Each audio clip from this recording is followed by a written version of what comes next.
පිනතුනි ධර්ම දේශනාවේ මාතෘකාව හැටියට අපි යොදාගත්ත ගාථා රත්නය අපි දින කීපයක්ම සාකච්ඡා කරන ගාථා රත්නයක්. මේ ගාථා රත්නය අරමුණු කරගෙන මූලික කරගෙන මේ වෙනකොට ධර්ම දේශනා 5ක් සිද්ධ කරන්නට යෙදුණා. මේ සිදු කරන්න සූදානම් වෙන්නේ 6 වෙනි ධර්ම දේශනාව. මේ ගාථා රත්නයේ සඳහන් කළා පළවෙනි කාරණාව හැටියට අක්කෝ දේන ජිනේකෝ දං ක්‍රෝධ කරන්නා දිනන්න ඕනේ මෛත්‍රියෙන්මයි. දෙවෙනි කාරණාව හැටියට සිහිපත් කළා මේ අසත්පුරුෂයා අසාදුන් සාදුනා ජිනේ අසත්පුරුෂයා දිනන්න ඕනේ සත්පුරුෂ ධර්මයෙන්මයි. ජිනේ කදරියන් දානේන තද මසුරා ලෝභ සහගත පුද්ගලයා දිනන්න ඕනේ දානයෙන්මයි. අපි මෙන්න මේ කාරණා තුනම යම් යම් ප්‍රමාණවලින් සාකච්ඡා කළා. ඊටාම දීර්ඝව සාකච්ඡා කරන්න තියෙන කරුණු. දැන් අපි අවසාන කාරණාව හැටියට මේ ධර්ම දේශනාවෙන් සාකච්ඡා කරන්න බලාපොරොත්තු වෙන්නේ සච්චේන අලික වාදින බොරු කියන පුද්ගලයා දිනන්න නම් හැම වෙලාවෙම පාවිච්චි කරන්න ඕනේ සත්‍ය වචනයමයි. ආන්ගේ කාරණාවට උදාහරණ කීපයක් සහිතව පැහැදිලි කරන්නයි මේ බලාපොරොත්තු වෙන්නේ. පින්නතුනි බොරුව අපේ භාග්‍යතුන් වහන්සේ දේශනා කරපු මේ පන්සිල් වල අන්තර්ගත වෙන 5 වෙනි ශික්ෂාපදේ. හැබැයි මේ බොරුව කියන කාරණාව මේ සිල්පද පහේ බොහෝම ගැඹුරින් තියෙන කාරණාවක්. බෝසතාණන් වහන්සේ බෝධිසත්ව ධර්ම පුරාගෙන එනකොට බෝසතාණන් වහන්සේ අතිනුත් මේ පන්සිල් කැඩිලා තියෙනවා. ප්‍රාණඝාතයත් කැඩුණා. හොරකමත් වුණා. වැරදි කාම සේවනයත් වුණා. සුරාපානයත් වුණා. ඒ වුණාට බෝසතාණන් වහන්සේ හොඳටම සිහියෙන් වග බලා ගත්තා බොරු නොකියවෙන්න. ඒ කියන්නේ එහෙනම් ඒක ඒ තරම්ම ගැඹුරු කාරණාවක් හින්දා. භාග්‍යතුන් වහන්සේ ඒ නිසා එක තැනක සඳහන් කළා මේ ලෝකේ ඉපදිච්ච මිනිස්සුන්ගේ කටේ කෙටේරියක් තියෙනවා කියලා. කෙටේරිය කියලා කියන්නේ හරි තියුණු ආයුධයක්. ඒක සාමාන්‍යයෙන් පාවිච්චි කරන්නේ කපන්න කොටන්නම තමයි. එතකොට මිනිස්සුන්ගේ කටෙත් කෙටේරියක් තියෙනවලු. ඒ මොකද්ද මේ මිනිස්සුන්ගේ කටේ තියෙන කෙටේරිය? බාලෝ දුබ්බාසිතම් බණං. බාලයාගේ අඥාන සහිත වෙච්ච නැත්නම් දුර්භාෂිත වචනය. ඒ කියන්නේ බොරුව, කේලම, හිස් වචන, පරුස වචන මේ වගේ දේවල් තමයි මේ සඳහන් කළේ බාලෝ දුබ්බාසිතම් බණං. එතකොට අර කෙටේරියෙන් වෙන කාටවත් කෙටුවා. මේ කෙටේරියෙන් කාටද කොටන්නේ? මේකෙන් කොටා ගන්නේ Tamanටමයි. බොරුවක් කියහම වෙන කෙනෙකුට හානි වෙන්නේ නැහැ. අපිටයි හානි වෙන්නේ. බොරුව අහලා රැවටිච්ච පුද්ගලයාට මේ ලෝක වශයෙන් හානියක් වෙන්න පුළුවන්. නමුත් පරලෝක වශයෙන් එයාට හානියක් වෙන්නේ නැහනේ. නමුත් අපිට මෙලවත් පිරිහිලා පරලොවත් පිරිහෙනවා. ඒ නිසා බොරුව ගැන භාග්‍යතුන් වහන්සේ ඒ විදිහටත් දේශනා කළා. ඊළඟට භාග්‍යතුන් වහන්සේ මේ බොරුව පිළිබඳව තව බොහොම කරුණු ගෙන හැර දක්වපු සූත්‍ර පවා තියෙනවා. ඒ අතර මේ අම්බලට්ටික රාහුලෝවාද සූත්‍රය හරි වටින සූත්‍ර දේශනාවක්. කාටද බුදුරජාණන් වහන්සේ මේ සූත්‍රය දේශනා කරන්නේ? රාහුලෝවාද සූත්‍රය දේශනා කරන්නේ රාහුල පොඩි හාමුදුරුවන්ටමයි. ඒ උන්වහන්සේට මේ සූත්‍රය දේශනා කරන්න භාග්‍යතුන් වහන්සේ තීරණය කළේ පොඩි ළමයි හරිම කැමති බොරු කියන්නේ. ඒක ඒගොල්ලන්ගේ විනෝදයක්. හැබැයි තේරෙන්නේ නැති හින්දා අපි භාග්‍යතුන් වහන්සේ වග බලා ගත්තා. රාහුල සාමණේරයන් වහන්සේ අතින් විහිළුවකටවත් බොරුවක් කියවෙන්නේ නැති වෙන්න. එක දවසක් රාහුල සාමණේරයන් වහන්සේ අම්බලට්ටිකාවේ වැඩ ඉන්න දවසක භාග්‍යතුන් වහන්සේ දාන වළඳලා අම්බලට්ටිකාවට වැඩියා. භාග්‍යතුන් වහන්සේගේ සිරිපා දෝවණය කරන්න පැන් භාජනයක් තිබ්බා. සිරිපා දෝවණය කළා ඒ පැන් වලින්. දැන් භාජනයේ තියෙන වතුර ටිකයි. අනිත් පැන් වල සිරිපා දෝවණය කරලා. බුදුරජාණන් වහන්සේ රාහුල ස්වාමීන් වහන්සේගෙන් අහනවා රාහුල මේ භාජනයේ දැන් ඉතුරු වෙලා තියෙන වතුර බොහොම ස්වල්පයක් විතරයි. එහෙමයි ස්වාමීනි. රාහුල මේ ලෝකේ පැවිදි වෙලා ඉන්න කෙනෙක් බොරු කියනවා නම් ආන්ගේ පැවිද්දාගේ පැවිද්දත් ඊටාම ස්වල්පයි. මේ භාජනයේ වතුර ටිකක් තියෙනවා වාගේ බොරු කියන කෙනාගේ පැවිද්දත් ඊටාම ස්වල්පයි. ඊළඟට භාග්‍යතුන් වහන්සේ ඒ ස්වල්ප වූ පැන් ටිකක් අයින් කෙරෙව්වා. රාහුල දැන් මේ භාජනයේ හිස්.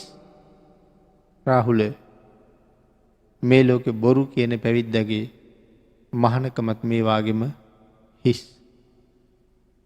ඒ වගේම භාග්‍යතුන් වහන්සේ තව වතාවක මේ භාජනය මුණින් හැරෙව්වා.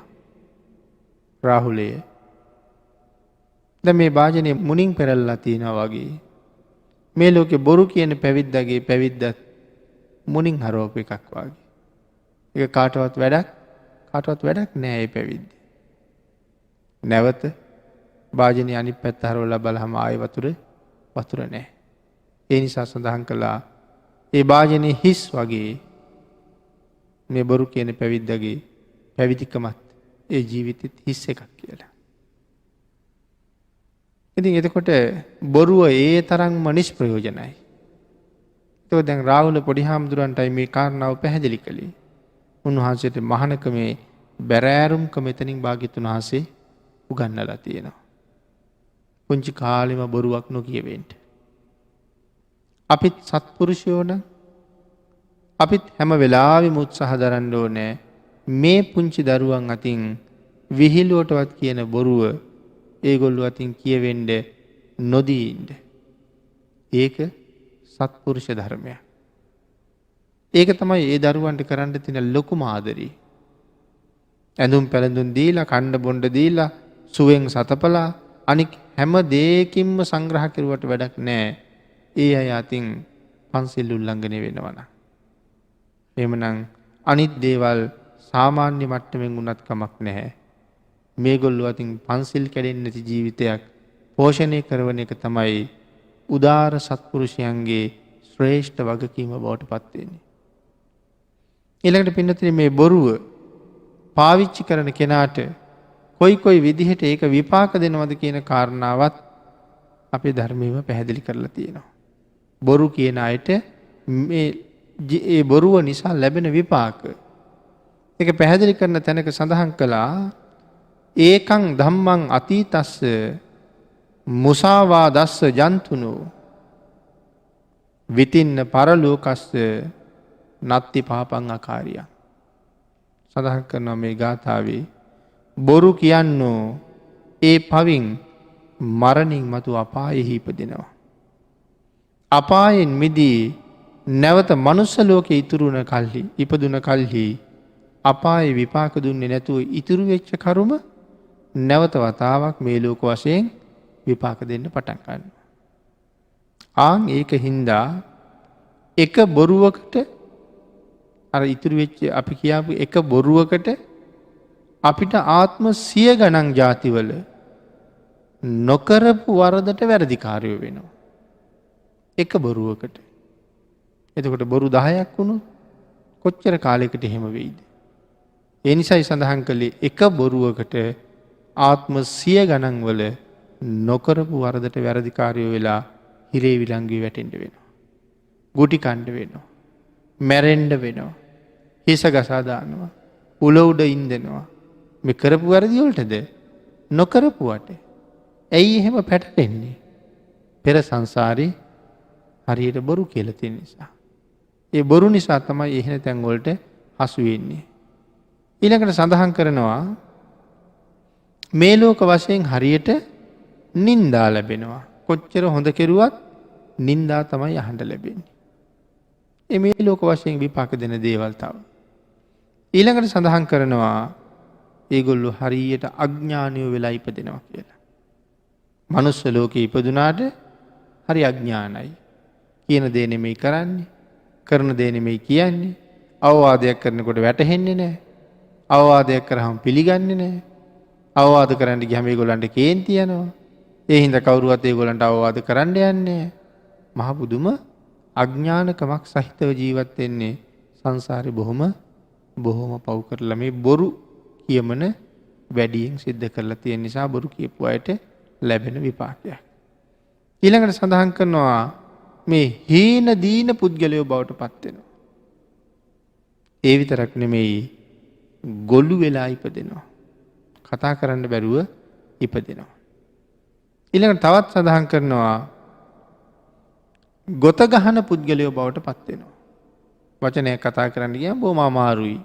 ගොත ගහ කතා කරනවා. මේ සංසාරේ බොරු කියපු එක තවත් විපාකයක්. ඊළඟට සඳහන් කරනවා ඊටාම අමිහිරි කටහඬ තියෙන පුද්ගලයෝ බවට පත් වෙනවා කියලා.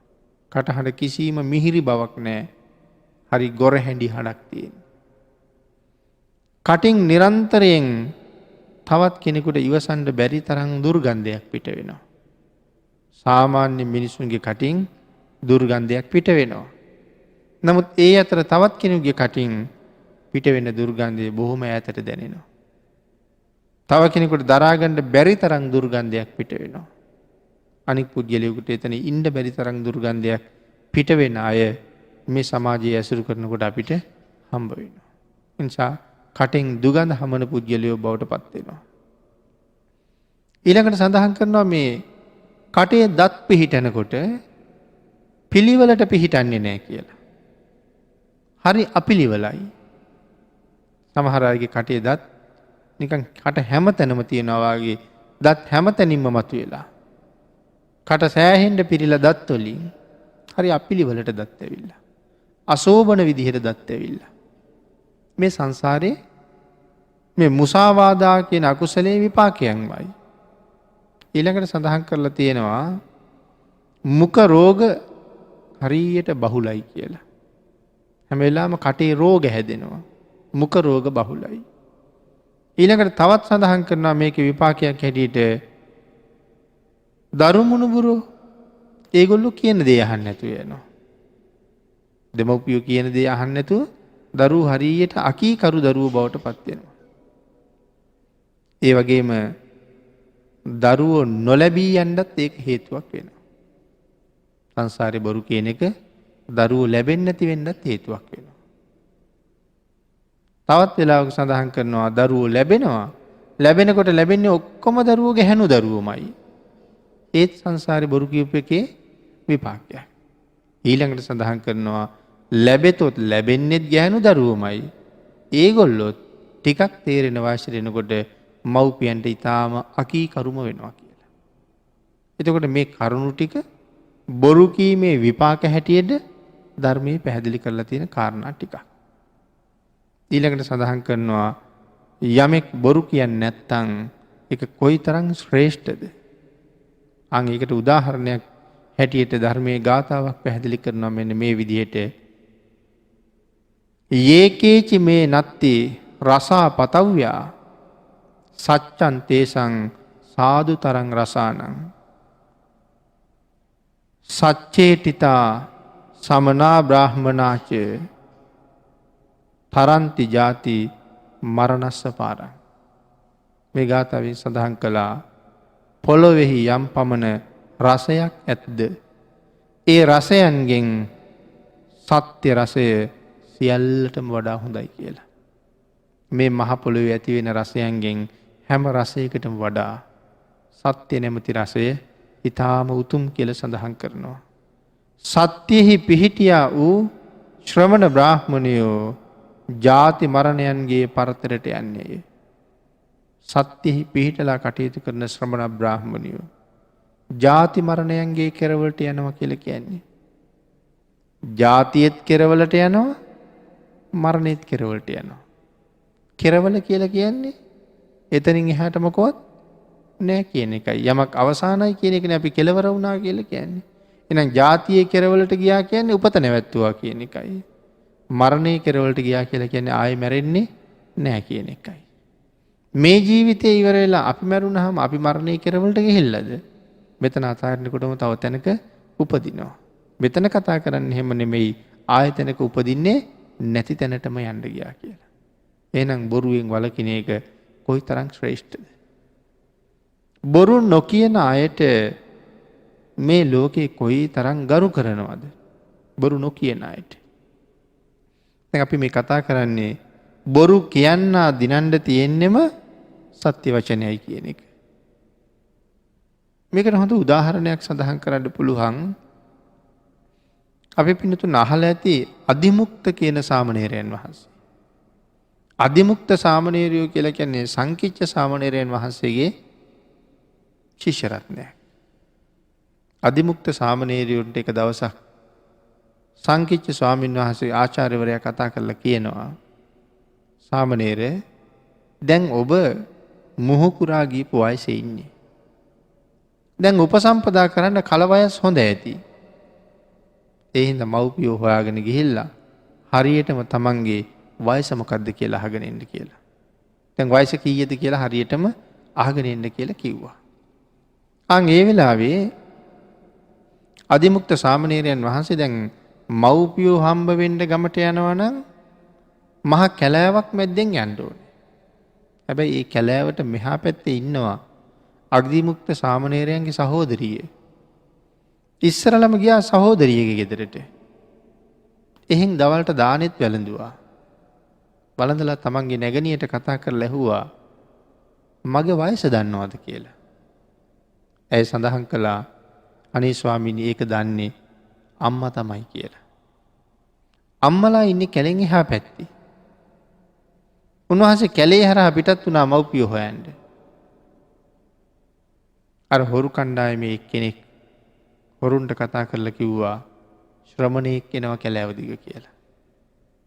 තව ටිකක් ඉස්සරහට යනකොට හොරු ටික එකතු වෙලා සාමණේරයෝ අල්ලගත්තා.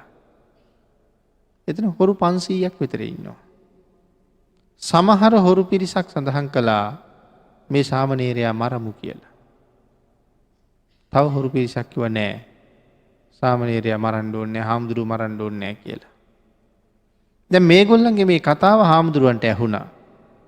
හාමුදුරුවෝ කල්පනා කළා මේගොල්ලෝ මම මරයිද දන්නේ නෑ. අපරාධි. මට තව මේ මහානකමේ හැබෑ ප්‍රතිඵලය නෙලා ගන්න බැරි වුණා. තව ටික කාලයක් ජීවත් වුණොත් මට එයින් බොහෝ දේවල් කරගන්න පුළුවන් වෙයි. ඒ නිසා මටත් මගේ ජීවිතේ වටින්නේ. ඒ ජීවිත තණ්හාවට වඩා සසර මග කෙටි කරගන්න යමක් කරගන්න තව පුළුවන් වෙයි කියලා හිතන හින්දා. ඒ හින්දා කල්පනා කළා මේක හොර දෙටුවට කියලා බලන්න ඕනේ. හොර කණ්ඩායමේ නායකයාට කතා කළා සාමණේරයන් වහන්සේ. කතා කරලා කියනවා මම ඔබට එක උදාහරණයක් කියන්නම්. ඒක කල්පනා කරලා මම මරණවද නැද්ද කියලා තීරණය කරන්න. සඳහන් කළා මිනිහෙක් ඇවිල්ලා මේ කැලෑවේ උගුලක් හදනවා. ඒ උගුලට අහු වෙනවා හාවේ. දැන් හාවා උගුලේ පැටලිලා මැරිලා. එතකොට මේ කැලේ ඉන්න අනික් සත්තු මෙතනින් එහාට මෙහාට යනකොට දකින්නවා හාවා මැරිලා. හාවා මැරිලා තියෙන්නේ නිකම්ම නෙමේ උගුලක පැටලිලා. දැන් මේ සත්තු මේ කැලෑව පුරාම කියනවා අපේ කැලේ සතෙකුට කරදරයක් වෙලා කියලා. උගුලක් හදලා හාවෙක් මැරිලා. දැන් අනික් සත්තු දැනගන්නවා එහෙනම් කැලෑවේ ඉන්න සත්තුන්ට දැන් කරදරයක් වෙන්න පටන් අරන් තියෙනවා. ඒ හින්දා ඒ සත්තු ටික කැලේ දාලා යනවා. සාමණේරයන් වහන්සේ හොර නායකයාගෙන් අහනවා දැන් අර මිනිහා කැලේ උගුල් ඇටෙව්වට ඒ මිනිහට සත්තු අහුවේද කියලා. නෑ ස්වාමීනි කිව්වා. සඳහන් කළා මම මේ කැලේට ඇතුල් වෙච්ච බව තව දන්න අය ඉන්නවා. මම ආපහු ගමට ගියේ නැත්තම් ඒගොල්ලෝ තීරණය කරනවා අනිවාර්යෙන් සාමණේරයා කැලේ ඇතුලේ හොරුන්ට අහු වෙලා මැරුණයි කියලා. නැත්නම් හොරු මැරුවා කියලා. පැවිද්දෙකුටවත් ජීවිතය දෙන්නේ නැති භයානක හොරු ඉන්න කැලෑව පැත්තෙන් ගිහිල්ලා බෑ කියලා කිසිම මිනිහෙක් අදින් පස්සේ මේ වනාන්තරයට ඇතුල් වෙන්නේ නැති වෙයි. එහෙම වුණොත් ඕගොල්ලන්ට කොහොමද ධන සම්පත් ලැබෙන්නේ කියලා ඇහුවා. ඒ වෙලාවේ හොරු කණ්ඩායමේ නායකයා තීරණය කළා සාමණේරයා කියන කතාව ඇත්ත තමයි. ඒ හින්දා මැරුවත් ගන්න කිසිම දෙයක් මේ සාමණේරයා ගාව නැහැ. ඒ නිසා මෙයාට යන්න දෙමු. හැමෝම එකතු වෙලා සාමණේරයන් වහන්සේ නිදහස් කළා. උන්වහන්සේ කැලෙන් එළියට වඩිනකොට උන්වහන්සේගේ අම්මයි තාත්තයි සහෝදරයයි තවත් සහෝදරියකුයි මේ කැලේ හරහා ආපහු කැලෙන් එහා පැත්තට යන්න එනවා. ඒගොල්ලෝ මුණ ගැහිලා කතා බහ කරලා ඒගොල්ලන්ගෙන් තමන්ගේ වයසත් අහගෙන උන්වහන්සේ පිටත් වුණා. තමන්ගේ කමටවත් නිකමටවත් කීවද ඔය කැලේ හොරු වගේක් ඉන්නවා යන්න එපා කියලා.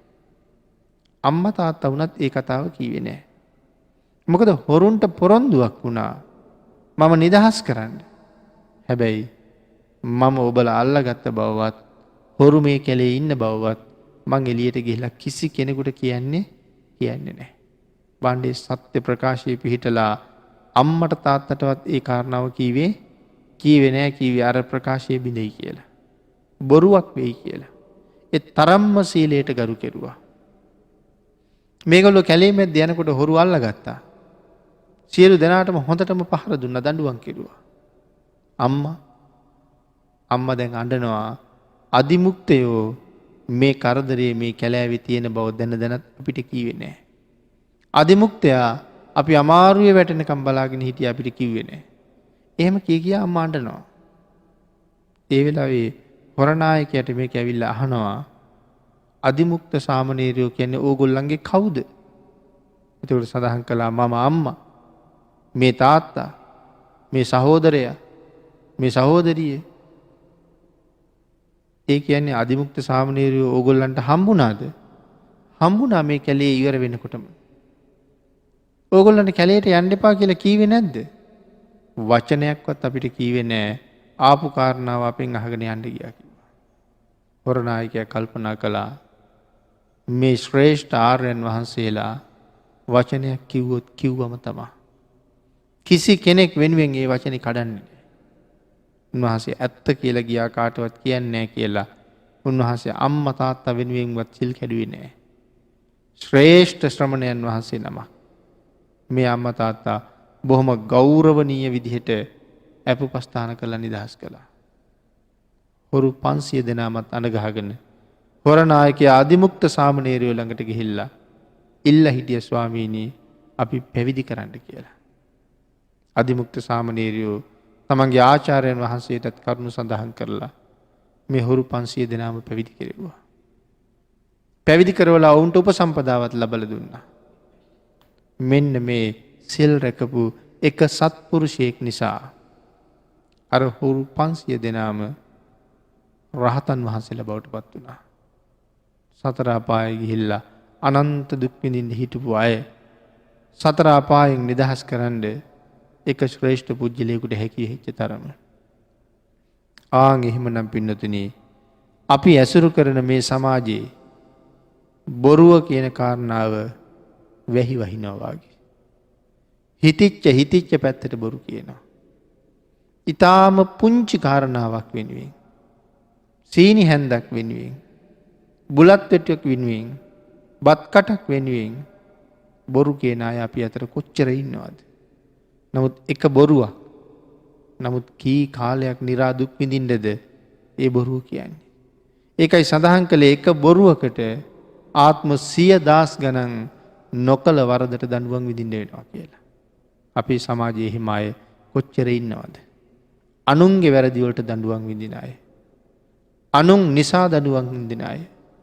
උදව් කරන්න ගිහිල්ලා දඬුවම් විඳින අය. බලාගෙන ඉඳලා දඬුවම් විඳින අය. මේ නොඑක් අය අපි සමාජයේ අපි දකිනවා. මේ ජීවිතේ ඒගොල්ලෝ වැරදි කෙරුවේ නෑ. බලාගෙන ඉඳලායි තියෙන්නේ.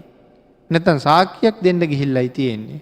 නැත්තම් අනතුරක් සිද්ධ වෙනවා දැකපු නිසයි මේ කාරණාව තමන්ගේ ඇඟ උඩට වැටිලා තියෙන්නේ. අද මුකුත් කරලා නැහැ.